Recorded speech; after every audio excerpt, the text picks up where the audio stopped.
Warga memadati masjid-masjid di kawasan Kota Banda Aceh termasuk Masjid Raya Baitur Rahman malam pertama pelaksanaan ibadah sholat tarawih di Banda Aceh. Walau sempat diguyur hujan, namun kondisi ini tidak menyurutkan keinginan warga untuk bisa melaksanakan ibadah tarawih berjamaah di masjid.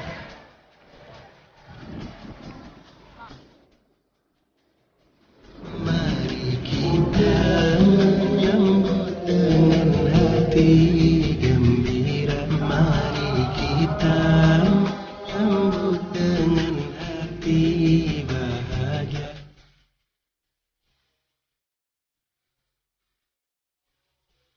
Di Masjid Raya Baitur Rahman sendiri, ceramah tarawih disampaikan Ustadz Azman Ismail yang juga imam besar di masjid tersebut.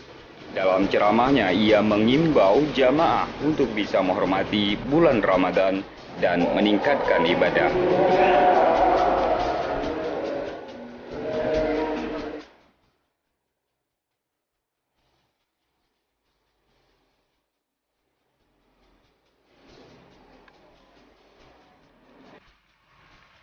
Nandar melaporkan untuk mjcnews.com.